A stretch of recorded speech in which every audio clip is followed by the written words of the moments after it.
Yeah, I heard you the first time. Winner to the king, $500. You must be Doc Holliday. That's the rumor. You retired too? Not me. I'm in my prime. Yeah, you look it. You must be Ringo.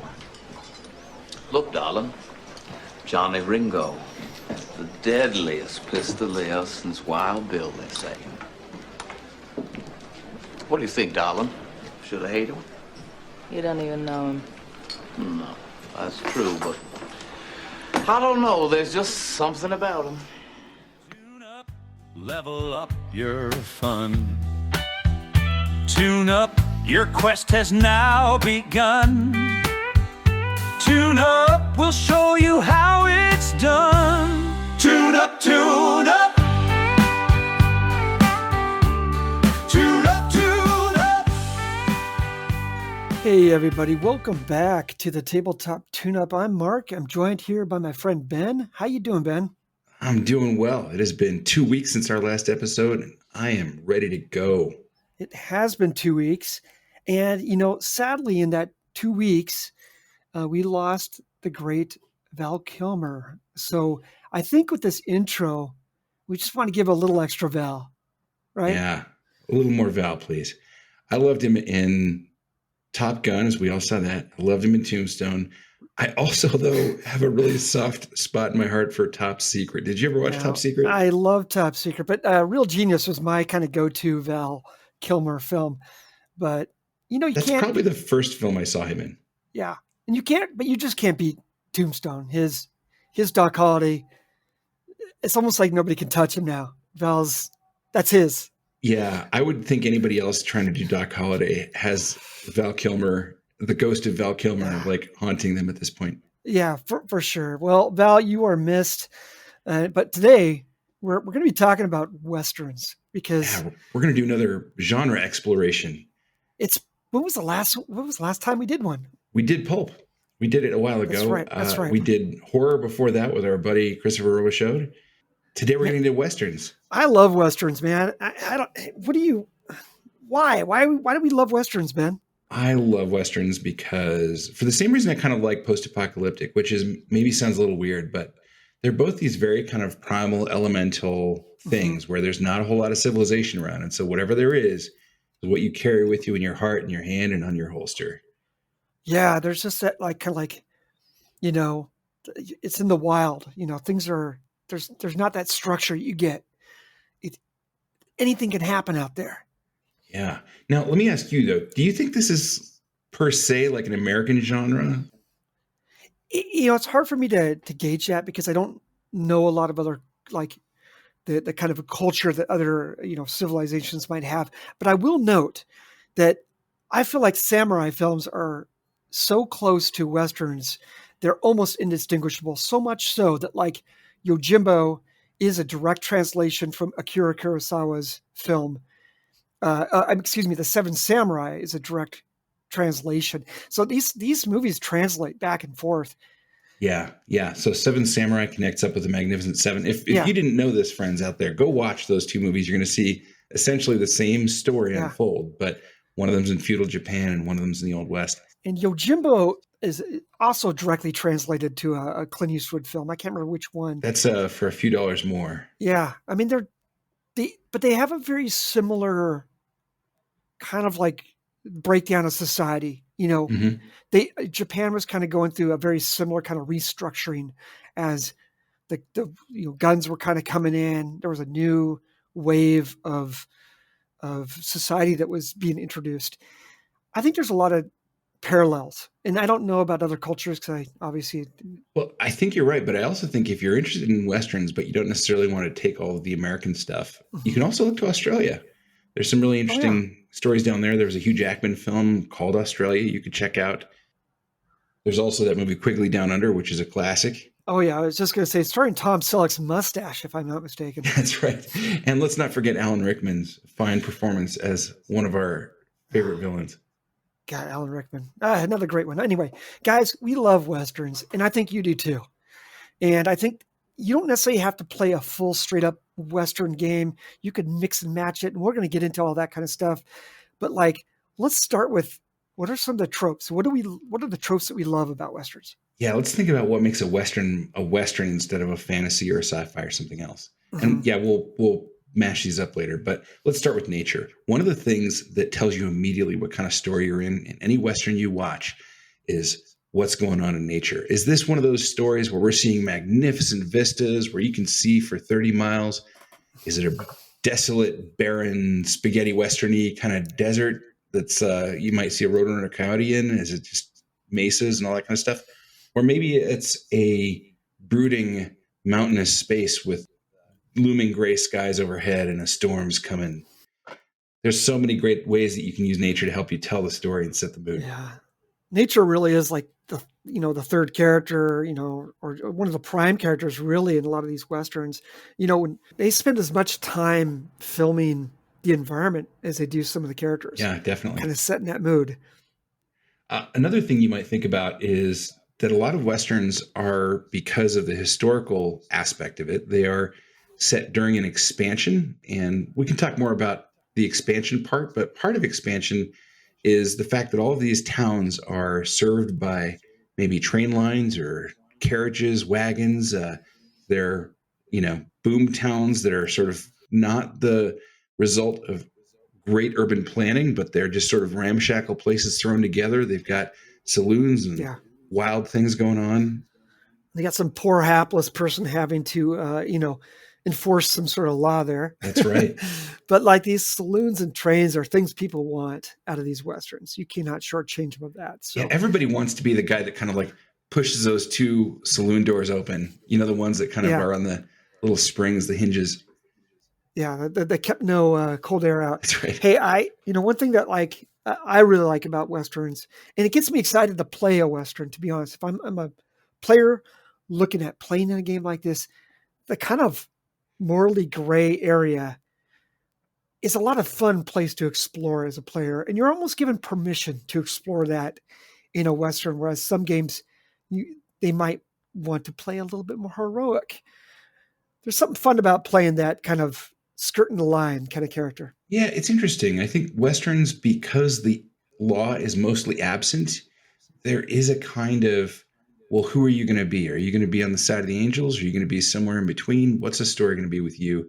And what do you stand for? And you remember I mentioned that reference to post-apocalyptic stories. I think that's true post-apocalyptic stories too. So if we ever get around to doing a genre episode on that, I think we'll see some familiar themes coming up from our Westerns. So when we're kind of diving into like the idea of these morally gray, we're also kind of touching on the concept of law versus justice and like how they can be different and how even the law could be unjust. We're also talking about power versus the powerless. And that's where outlaws can become heroes when you have these kind of power imbalances. Yeah. One of the things that's interesting is that if you're watching like an old school, like John Ford Western, there's the guys in the white hats and those are the good guys. There's the guys in the black hats and those are the bad guys. You can also get a sense of this or a flavor of this if you ever watch the old Lone Ranger TV series, not the recent movies, but like the old ones. And if you're playing like the Little House in a Prairie RPG, you could just be just a really good person and raise a really good family. Yeah, wow. Well, so look. So what changed all that? What changed this? Yeah, I mean, this is Sergio Leone's introduction to the genre. This is when we get our first Clint Eastwood Westerns, like Fistful of Dollars, and all of a sudden, the hero isn't necessarily a hero. He's kind of an anti-hero, but he's not as bad as the worst guys, I guess. I don't know. They're great stories, though. He revolutionized that genre and brought some much needed life to it. So this is actually one of the important things to then talk to your players about is what kind of position do they think they want the party to have with respect to law and justice, with respect to what kind of characters they're going to be? Because a lot of that kind of standard issue fantasy D&D style murder hobo behavior, I know what side of the law that's going to put you on in your average Western. That's right. So another thing I want to talk about real quick is about these, I call them kind of like overcranked characters. Like they're all treated not with a deft touch. These characters in these films, at least the ones that we remember, are all pretty wild and crazy. And if you even think about like some of our history, who are the ones that stand out? Wild Bill Hitchcock, Calamity Jane. Like these are kind of like these are characters. Yeah. Yeah. They were larger Yeah. than life because you had to be. Yeah. So your villains in these games should be larger than life. Your characters that you're playing, they should be larger than life. We're playing a Western here, folks. Have fun. Yeah. We're here to have fun. I think the NPCs can also be really crazy and fun too. Prospector Pete and Grizzly Dan are these characters that just having those names, immediately who those guys are going to be. You know what they're going to sound like too. Yeah, old Toothless Tony's whistling while he's talking. Yeah, there's going to be the town drunk. There's going to be the the madam at the local brothel. There's all of these really great characters that are available for you. Speaking of these characters, let's talk about like some of them. Like the redemption seems to be a theme we see sometimes in these classic Westerns. And sometimes it can be like a failed redemption story. Yeah. I was thinking about Unforgiven. Here's a guy who's trying to turn a new leaf, and he's a horrible farmer. He's just going to do one job just to make good for his family. Yeah, he made a promise to his wife, but he's going to have to break it now. Yeah, and it's just, that redemption story just never doesn't work out for him, does it? Doesn't really work out, But that is a story unto itself, and I think that redemption, even though there wasn't really that story arc of redemption, that was the story. Yeah, I think about fail. What's interesting about that is when you look at some of these great movies in this genre, the ones that are especially reflective, some of the more modern Westerns, they do such a great job of bringing back that kind of later reflection on the morally gray characters or on those law versus justice things. It's hard to imagine Gene Hackman's Little Bill in a John Ford Western, Oh my God. Little Bill, man. Another gone too soon. Gene Hackman's Little Bill he's the most terrifying villain on the screen. I swear to God, that guy scares me to my core when I watch him. Yeah. But, and let's talk real quick. Cause I want to get back to like one thing about high stakes showdowns with these guys. Mm-hmm. Like you cannot have a fight with Little Bill and not have the stakes be high. And so when we're talking about these movies, when these characters kind of meet and maybe they have that showdown, that shoot off, I think high stakes is a big part of Westerns, whether it be at the poker table, whether that be, at a gunfight. The stakes should be high. Do you think, though, that that's any different from any other really good game? Like, wouldn't you say that about a fantasy game, too? No, I would honestly, I don't think it is, in that in a high stakes showdown, we're talking about a dice roll versus a dice roll at a table. Mm. We're talking about one decisive thing that you could do that could change the storyline. And that's what essentially what a draw of the gun is. Yeah. Somebody's dropping. So it's not like a protracted duel. It's like a moment. It's a moment. And that can be true also at the poker table. That's why the poker table is a great, kind of an allegory in a Western for a gunfight. They're kind of like everything turns over by that card and you win or lose. You feast or famine. And then sometimes you might just draw a gun and you do it all over again. Yeah. So I think high stakes is a big part of a Western. Excellent. What else you got? Anything else? Well, let's also go back to that concept about exploration and the expanding frontier and the way that changes life in the state of nature. If you happen to have indigenous peoples around, how are they going to feel about this? That's like the idea of manifest destiny, where people are traveling. They felt they were like ordained to move in a different direction. Yeah. Now, that's an interesting concept for any sort of game you're playing. It doesn't necessarily have to be there doesn't have to necessarily be a religious context to it. Mm-hmm. There can be all sorts of reasons why people are pushing and expanding out into a territory within your game world. Imagine that they're trying to escape something. That would be an interesting way to set up a campaign. Here's a whole bunch of Western expansion because it turns out that there's a huge army landing on the shores of, back east. Or what if it was that there was a plague or a disease, and so everybody was trying to move out into the wilds to kind of get away from that, in these corrupted cities? You could think of so many interesting motives to basically move people into a frontier area. Expansion equals exploration, and exploration is one of the just DNA of RPGs. But it's not all bad things that we're running from, and it may not be quite so abstract what we're heading to, Mark. Sometimes out there's the promise of gold. Oh, there's gold in them there hills. Natural resources are a big part of this. And interestingly, again, if you're playing with genres, if you're doing something that's like in a fantasy space or a sci-fi space, it could be that there's some interesting mineral or magical something or who knows what. But you could do all kinds of stuff to draw people into a frontier life, seeking a fortune that otherwise wouldn't be available to them maybe. So we've talked a little bit about, just right there, you were kind of mentioning how you can combine it in with a fantasy game. The thing is with Westerns, a Western is like a bit of a feeling. It's a bit of there's a lot to it, but you can mix a Western with so many different genres and have a lot of fun. What are some of your favorites, Ben, that you've mentioned fantasy. Yeah. That's one that I've actually run for the last 2 years. I've run a fantasy Western game. You sure have. And it's been a lot of fun. We're kind of nearing our end of it. I think you shouldn't just sort of say you're running a Western fantasy. You have repurposed The Curse of Strahd into a Western. And I think that's kind of awesome.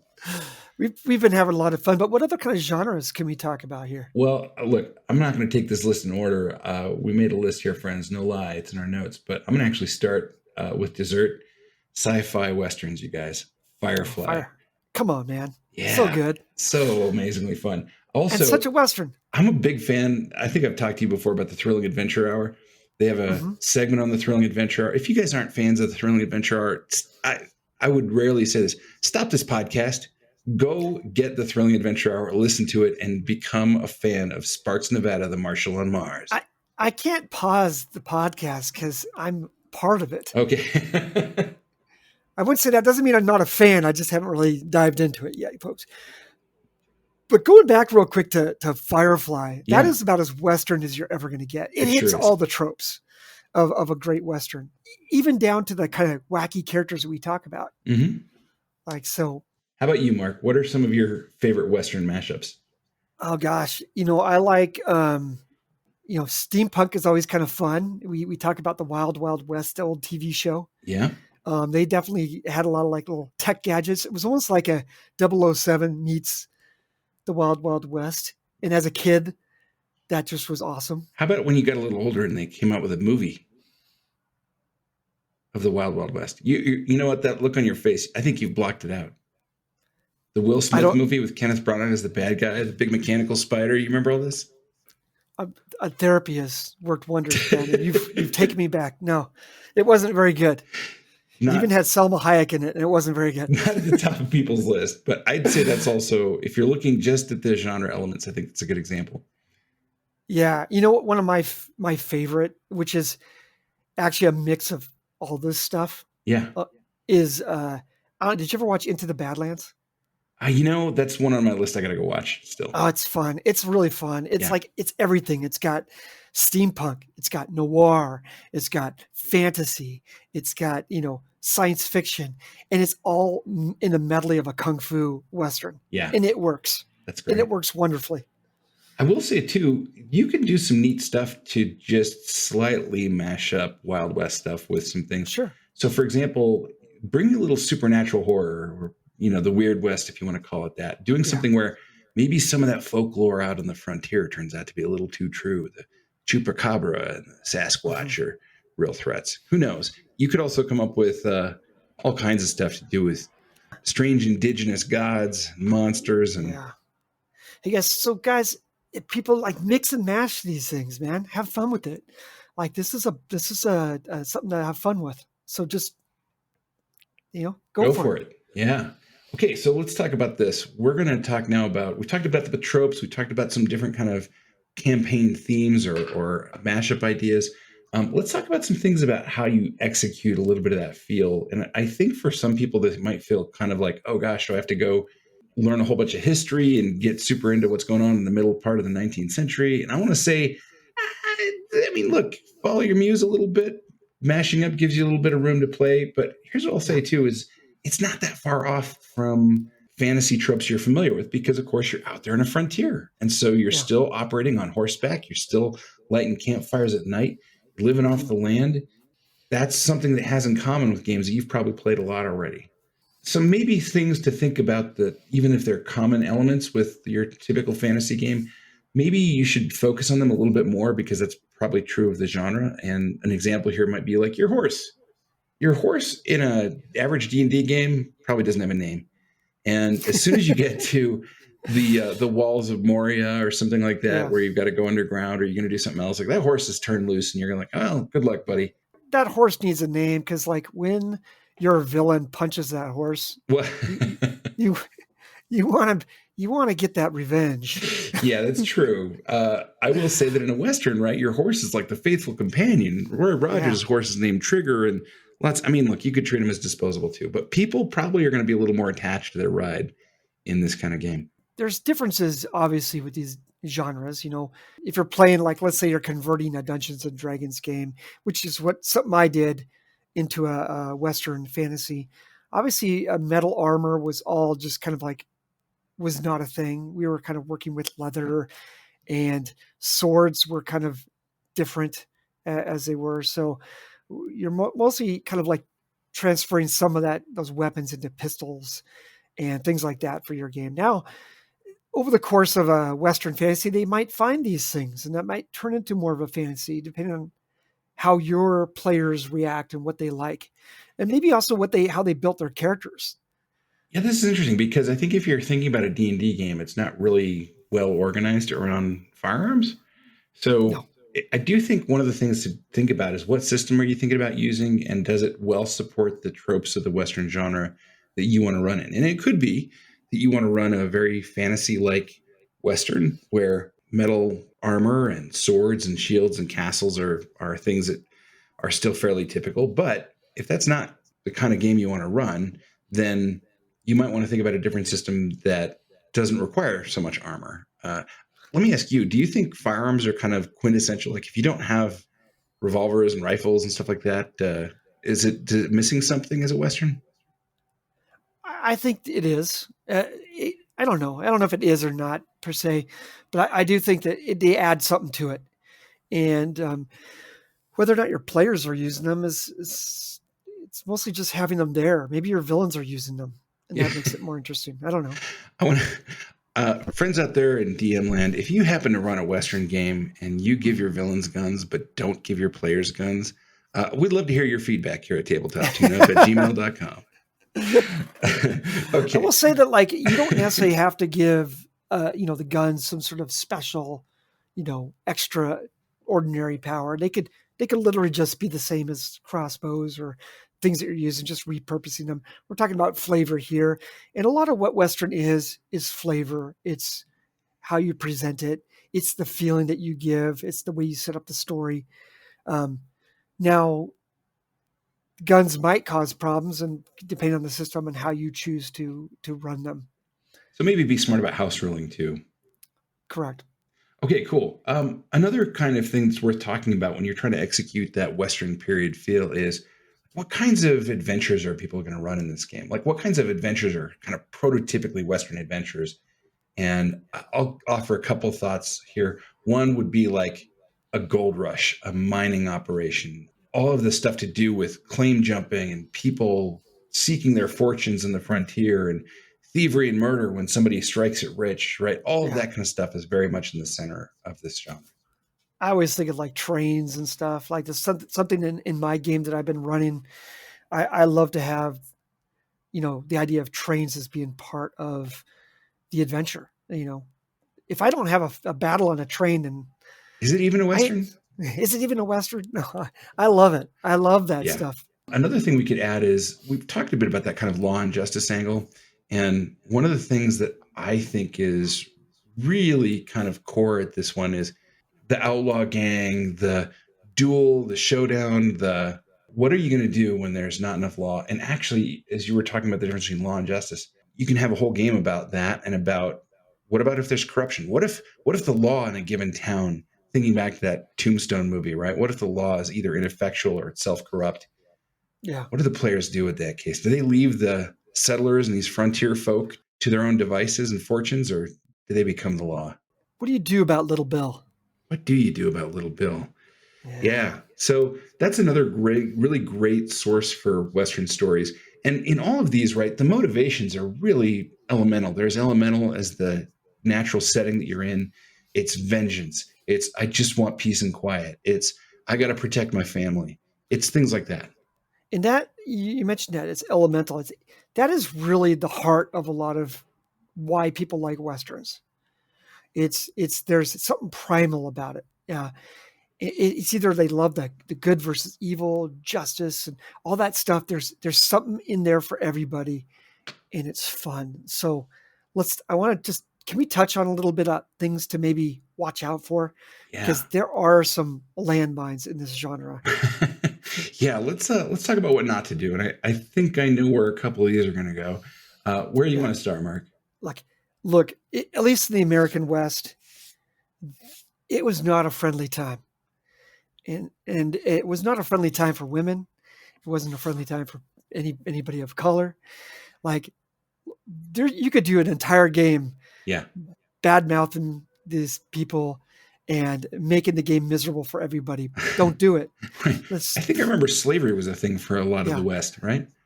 Let's leave racism and sexism out of the game. For the most part, unless your players are all aboard with it, I guess. And I'll say maybe not even then, right? Not even then. You guys were not going to do the Django Unchained campaign. Yeah, I don't think that would be fun for most people. Now, I can't speak to everybody, but it wouldn't be fun for me. So I'm just going to leave that stuff out of it. I don't want to alienate people at my table, and I don't want to make people feel uncomfortable. Let me ask you, though. I want to hear kind of your judgment call here. Let's say you've got players who wants to play characters who are characters of color, and let's imagine further that you're in a semi-historical game, right? So we were talking about the American West. How do you balance those elements? How do you kind of help give that player a bit of that, identity, but at the same time not get too mired in some of the historical sins? Well, Ben, I don't, because I'm not going to run that type of game. Okay. I'd just be very careful, folks. Be really careful with this.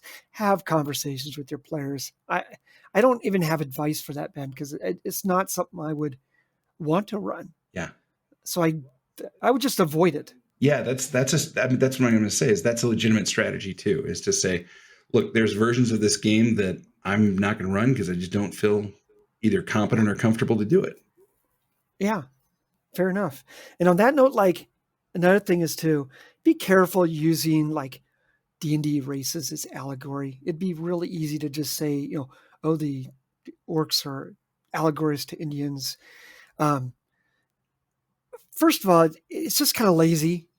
It's not terribly imaginative. And also, if you want to, be careful with it. Just be mindful. Good notes. All right. I think, unless I'm mistaken, why, yes.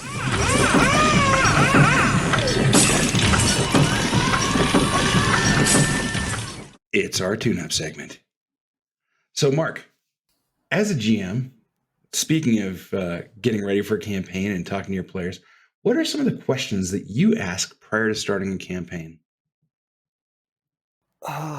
Can you guys all make it weekly? Yeah. No, that's a good one. What are the good starting questions? One of them is schedule.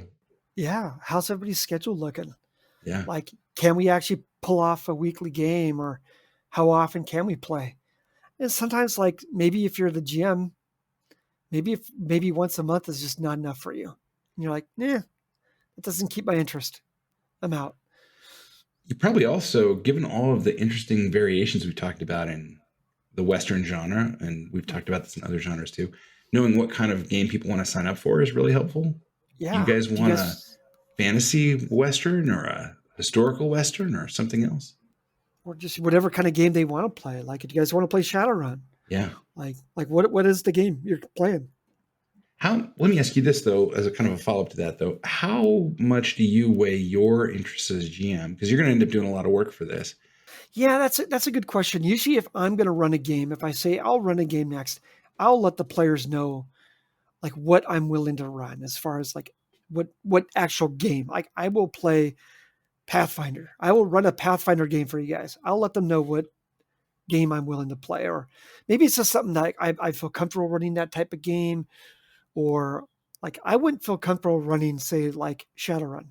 Right. I just haven't played it enough to be comfortable telling stories in that world. I don't mind playing in it. I don't think I could run it right away without some serious homework, which I may not be wanting to do right now. Yeah, one of my tricks is if I know usually, I imagine you're this way too. Usually there's like 2 or 3 games that you've been wanting to do for a while. And so what I'll do is I'll kind of go, okay, guys, I'm happy to run one of these games. And then I'll give them kind of a list. And then they can, if whatever they choose at that point is good for me.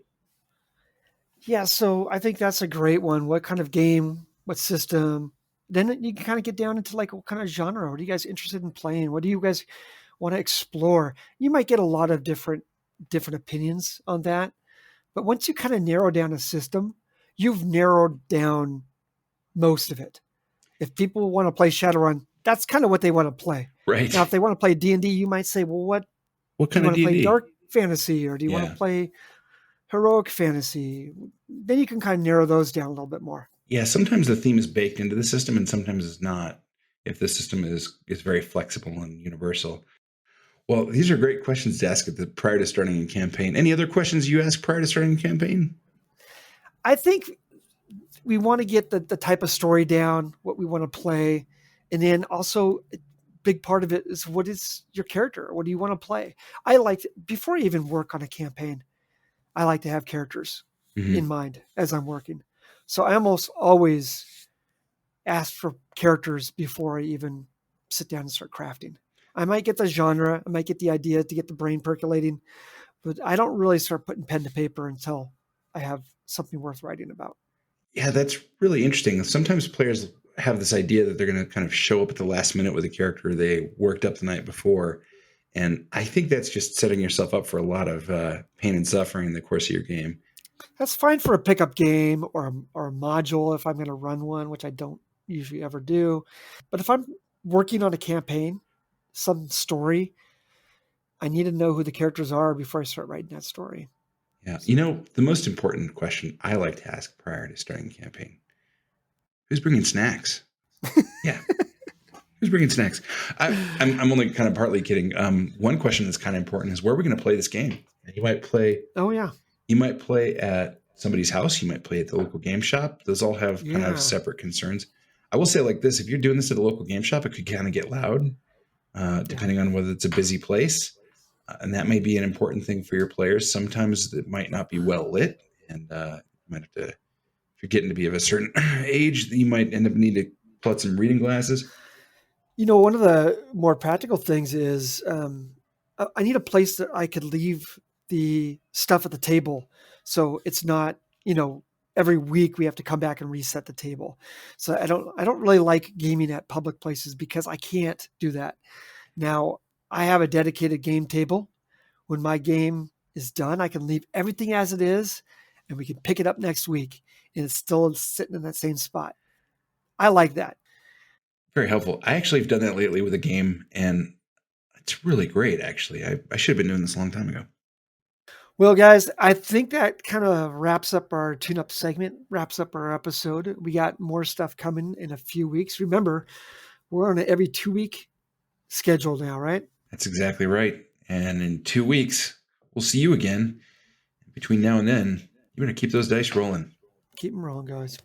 Tune up, level up your fun.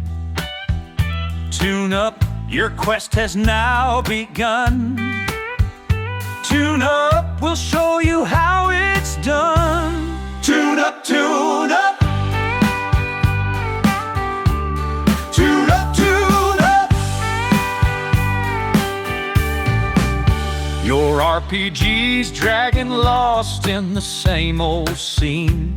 But these two roll up, bringing power unforeseen. No tired tropes, no predictable line. They craft realms with a depth that'll blow your mind. Legends in the game, call them sages of the board. When they're setting the scene, you're never ignored. Roll the dice, spin the fate, watch it unfold. They're turning the mundane into stories of gold. One's the storyteller, word so rich and refined. The other's the rule keeper, precise on the grind. Together they're a force, a perfectly balanced scheme. Every session they run feels like a living dream. Heroes rise, villains plot, epic battles ignite. With twists and turns that last deep into the night. They're the kings of narrative, masters of the arc, guiding each game from the spark to the dark. So if your game's feeling flat, lost and unfixed, these two will rebuild it with the slickest tricks. Call them up when your world's ready to fall. They'll turn it to greatness, the best game of all. Come get your tune-up, it's time for your tune-up.